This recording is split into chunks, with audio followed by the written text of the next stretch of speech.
Hello there. Thank you for joining me today. On Tuesdays, we do the holistic weight loss tips at 6 p.m. every Tuesday. Today, we are going to talk about top 10 tips for sugar cravings.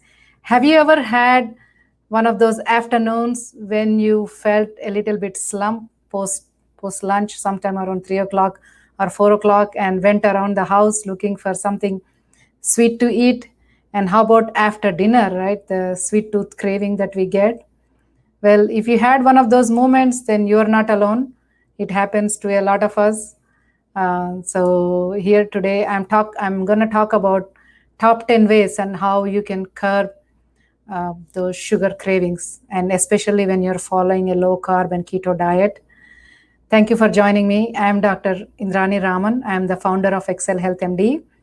This is one of the most common questions that we get asked in our weight loss clinic. Most of the times here we practice low carb and keto and intermittent fasting. And there are days when everybody feels that the temptation to eat more sugar, or especially when we are cutting back on the sugar. So we tend to go for other treats, and I try to empower my patients on how to avoid those and how to be smart about it. Did you know an average American eats somewhere around 22 teaspoons of sugar every day? So when you cut back to low carb diet, you're eating somewhere around 6 to 9 teaspoons of sugar. So that itself is a lot of cutback. So that can create the cravings for people. And sweetness is the first taste that we develop as a child. So I think it's one of the behaviors that we have kind of been used to for so many years. Now, before I go into the top 10 tips to cut back on the sugar cravings, I think we have to understand like why it happens, right? I want to kind of go behind the scenes and explain about the why part. So if you get that part, then next time you will understand why the body signals that way, and then why we go for the foods that we do. So the sugar that's the first taste that we develop as a kid. So whenever we eat carbs and sugars, it does hit certain parts of the brain that makes you release the feel good chemicals that are the serotonin and dopamine, and we get what we call the chemical and the rush that we know as a sugar rush. And each time we eat a carb or the sugar, we feel this rush, and that's why we feel like we are rewarded each time. And then after some time, when the sugar is consumed or metabolized in the body, then the energy level goes down and the chemicals are down. So again, we are in like a dump. So we have this like a roller coaster kind of ride that makes us want to get the sugar. So we are always feeling the high and feeling good. So that's what happens, and that's why we get the urge and the cravings to eat sugar.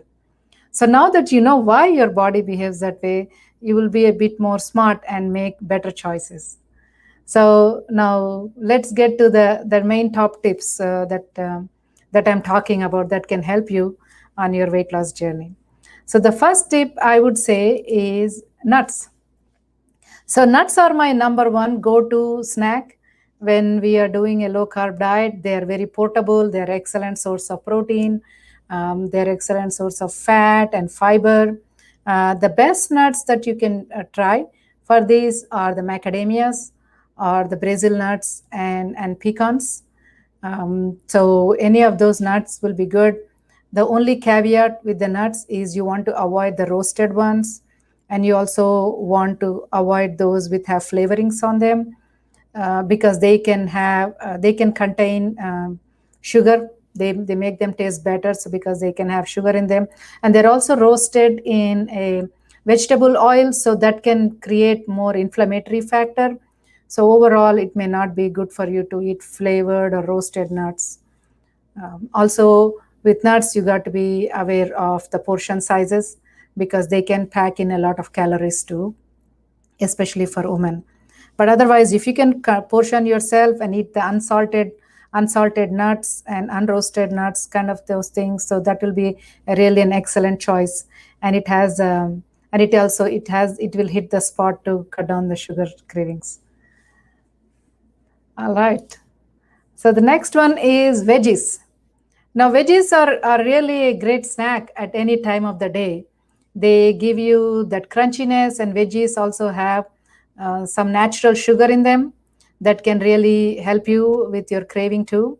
And of course, they have all the vitamins and minerals in them. Some of the best veggies that I like with the low carb stuff are the broccoli, and we have the we can have carrots. They do have some sugar in them. Of course, celery is always great, and cauliflower dips is always good. So any of those veggies, or celery sticks, yeah, celery sticks, broccoli, and cauliflower florets, all of those are great choices. Any of those with the dips, like with anything with avocado and jalapeno dressing or ranch dressing, or anything with even with vinaigrette, all of those things will be a great choice to also kind of satisfy the mouth hunger and give you the crunchiness to eat. So that will be a good choice. Oh, another vegetable I'm thinking is bell peppers. The different rainbow colors of bell peppers are really a great choice. I love it. I love it with any of the dips. You can also try it with some cheese dip. It will be really good. And even salad by itself, right? Salad, the green leafy salad by itself with any of the dips is also always a good option. That's my number 2 tip for you guys. The next one is what is popular in the keto world. It's the Bulletproof Coffee. So this is a coffee either hot or cold that is flavored with a grass-fed butter or MCT oil or coconut oil, and you are having a high dose of fat content in it. That will really keep you more satisfied and gives you fullness that will last a long time. If you do not want to do a coffee, you can always do a keto smoothies, anything with high protein, and you can use your fruits like berries and things like that. So that also can help you keep you satisfied and keep the hunger down. That can be a great option.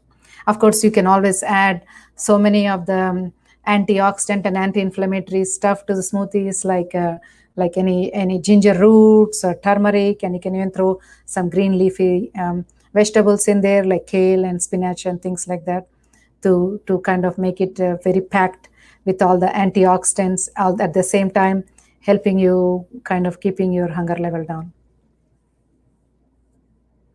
And you're going to love me for this next tip, which is dark chocolate. Who doesn't love chocolate, right? So now by chocolate, I do not mean the regular milk chocolate. It has to be 70% cacao or above. It is that kind of chocolate will be a little bit bitter, but it really can help you, even with little portion size, can help you to bring down the sugar craving. And of course, cacao, the higher the cacao amount, the better the polyphenols or the good chemicals that they have in the chocolate, and they have the good antioxidant and anti-inflammatory effect. So the dark and bitter chocolates above 70% cacao will be a better option. And we usually don't tend to overeat on those.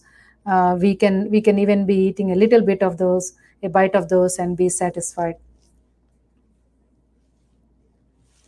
All right. So if you're paying attention, this is the number 5th tip. Next one is healthy fats. So if you feel like you are, after a meal, you feel like you need to have a snack, and you feel like you're feeling the need to eat something sweet, so definitely bulk up your meals, the main meals. By that I mean either your lunchtime or your dinner time. Bulk it up. By that I mean add more healthy fats in there. You can probably add some dressing made with extra virgin olive oil, add some avocados in it, and all the fatty fish like salmon and sardines. All those things also will help you to bulk up the meal, so you're having a high healthy fat content, so you're more satisfied and full. And it also stabilizes our blood sugar level more better. So in that way, we are not having a downfall with our sugar level in the body, and that's why we are craving more sugar. The reason that I explained in the beginning with the why. Okay, so keep this important aspect in mind, especially if you notice this behavior in yourself that is happening every time, like a 2-3 hours after a meal.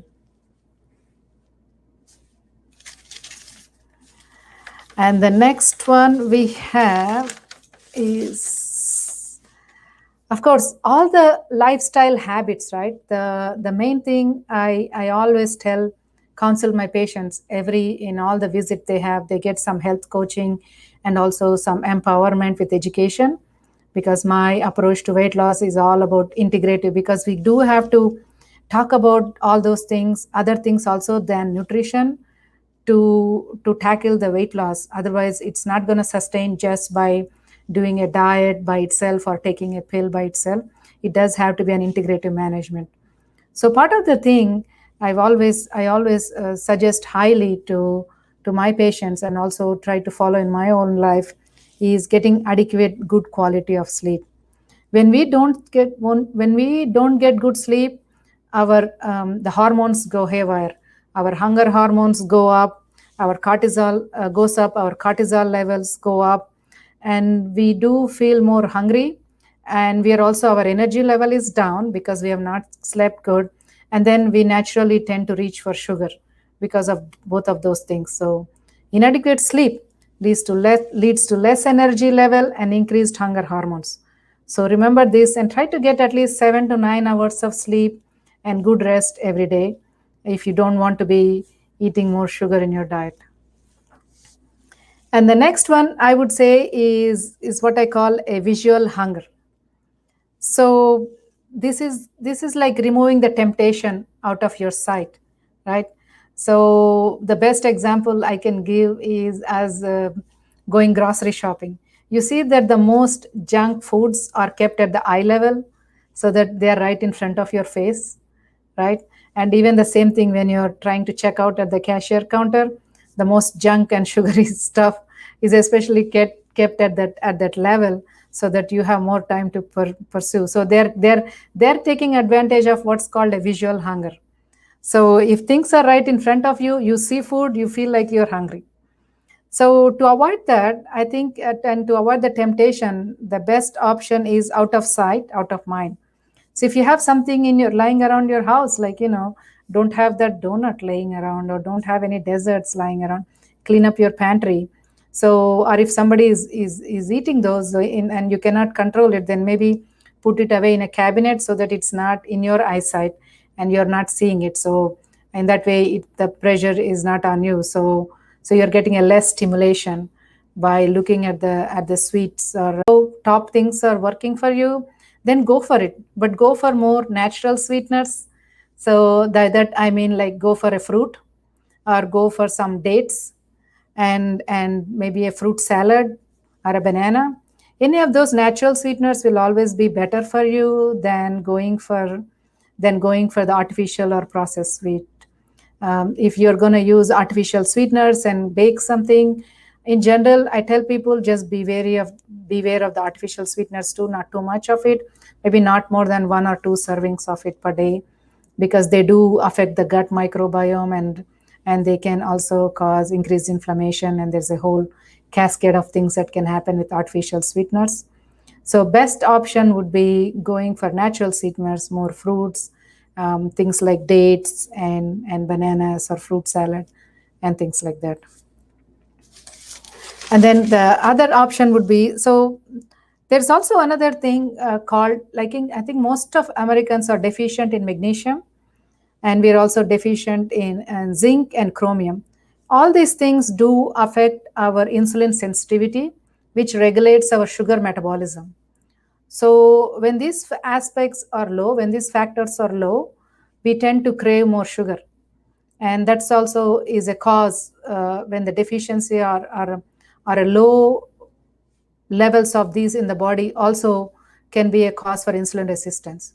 So that's why in our practice, we do try to give people supplements with chromium and magnesium, because 75% of Americans are not getting enough magnesium in our diet.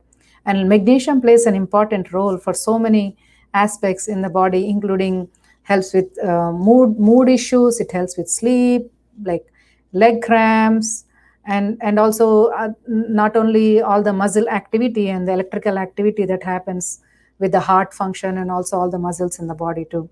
So you can get more of these minerals in your body by eating more of the green leafy vegetables, the things like broccoli, all the broccolis, all the green leaf vegetables, the kale, spinach, avocado. All of these are really great sources of magnesium and also chromium and zinc too. And also some of the fruits also do have that. And last but not the least, the very important aspect is the stress management. Have you ever noticed that when you're stressed, you tend to go for more sugary stuff? Because again, the why that I was talking about, because we feel good when we eat sugar, we feel good, and it hits all the right. It produces all the happy chemicals in our brain, and that's why even when we are stressed, we want to feel good, so we go for more of the sugary treats. So to avoid that, I think management of stress is really important in our day-to-day life. So if you're not already doing something, I highly recommend adding some kind of a breathing technique, or adding some regular meditation practice in your life, and figure out a way what helps with you to manage your stress level. So that is also affecting your ability to lose weight.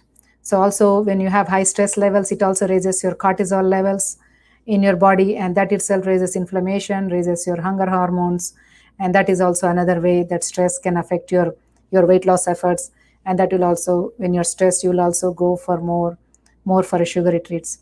It also creates what we call as a mind hunger, right? So same thing, you want to feel good, your mind and your gut are connected very intimately, so you want to keep the mind calm to keep the stomach and the gut calm. So there you go, guys. Those are all my 10 tips for you. And if you like these tips and you think they're educational, please like and subscribe our Facebook page, and also feel free to share with your friends. I would like to bring something more tips like this to all of you every week on Tuesdays. So on Thursdays, we'll be talking more about wellness aspects, and this Thursday, we will continue to talk about immunity and also the natural ways and botanicals that can help with boosting your immunity. So do join me again on Thursday if you like this, if you want to learn more. Thank you for your time, and I really appreciate all of you. Take care. Bye bye.